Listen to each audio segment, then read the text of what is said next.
Hi, this is Jan from New York City, and my channel name is Jan from New York City Saves Money. Welcome to the evening and audio version of me. How's everybody doing this evening? Hope that this audio video, finds everybody doing well. Give yourself a couple of minutes to kick back, have a cup of tea or coffee. Hope that your day was nice, and I hope that your evening coming up is nice too.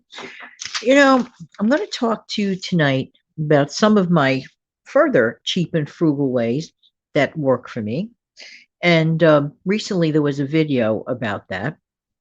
And hopefully you had an opportunity to see that. But this is just a few more of my cheap and frugal ways. Okay, first of all, I definitely keep any sort of usable and clean plastic bag, like from, let's say, a bread wrapper. Those are absolutely perfect for what?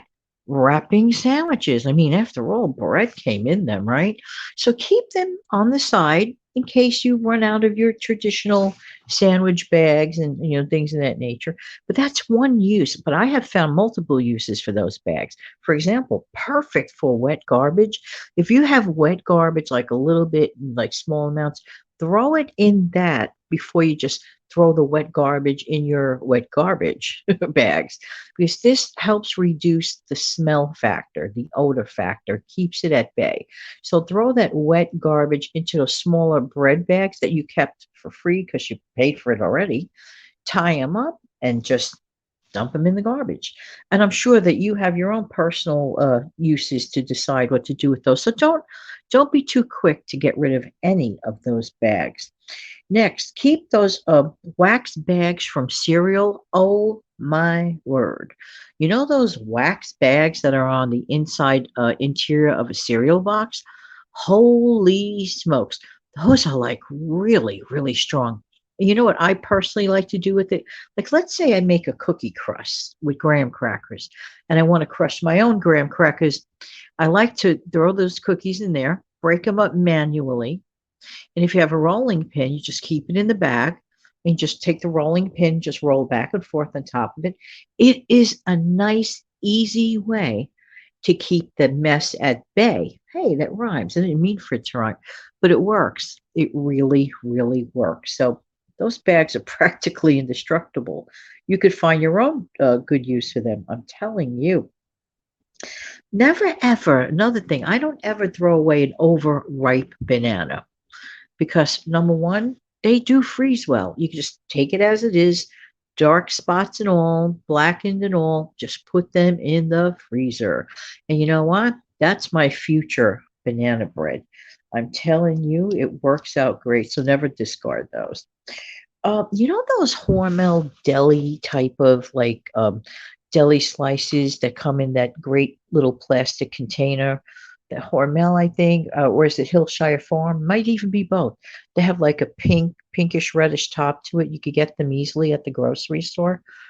Do not discard, like after you finish with your deli slices, do not discard those. They make a great extra food saver, particularly for when you get company, you want to send them home a little pack of something, but you don't want to use your other, food savers. So as you go along, they work perfectly, and the top fits back on really, really nicely. As far as I'm concerned, you're getting a free food saver every single time you make that purchase. So this is not a sponsored ad for that company or anything, but definitely take a look at those, because if you're going to use it anyway, may as well maximize your value, because I have no hesitation to do that at all.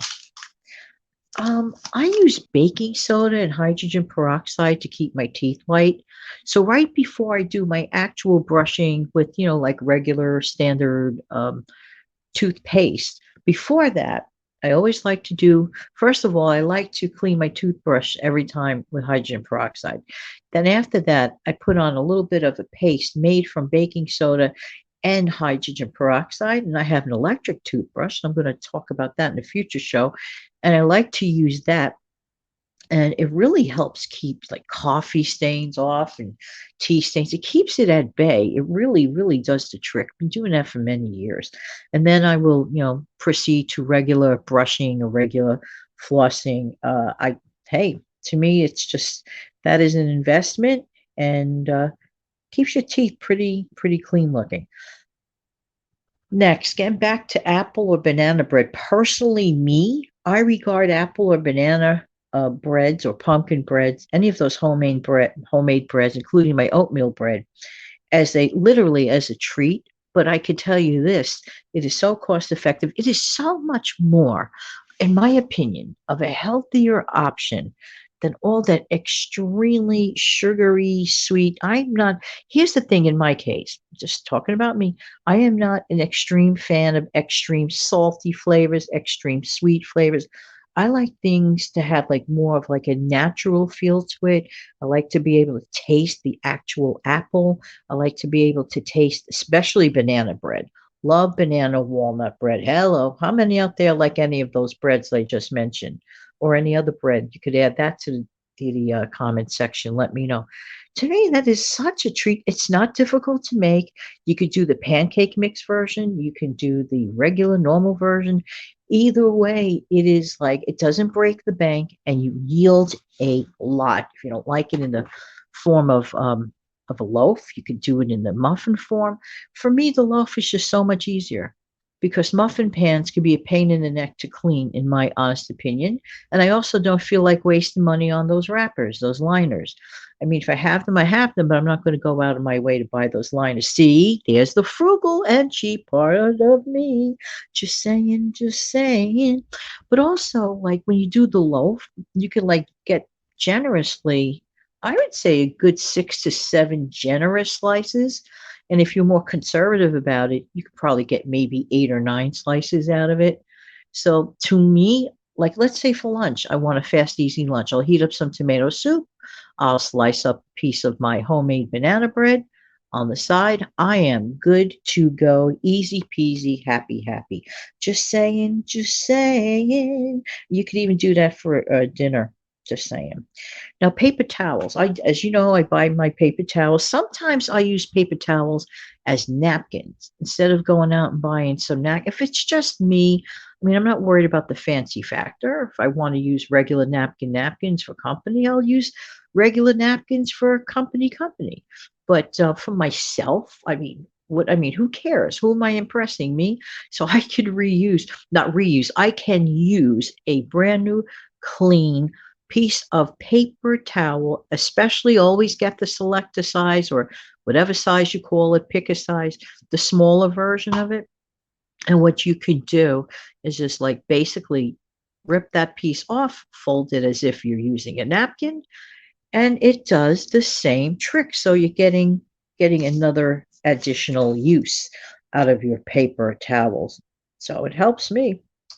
Next, every single shopping haul, and this is important, every single shopping haul, be mindful, especially of canned goods when you're shopping, because what you could do, buy a little extra, just a couple of cans, and just buy them, set it, and forget it. Where? In your extended pantry stockpile. Especially great when they run those occasional can type sales, like some places call it a can sale, which is cute. It all depends. Just, do your little research, a little due diligence, but get in the habit that every single grocery haul includes a couple of cans of something for your extended pantry stockpile, and you'll never ever get overwhelmed. So these are some more of my cheap and frugal habits. I thought I'd share with you. Hey, let me know some more of your cheap and frugal habits. I'm totally interested to know. Going to get my closing song wherever it may be, and I'll be right back.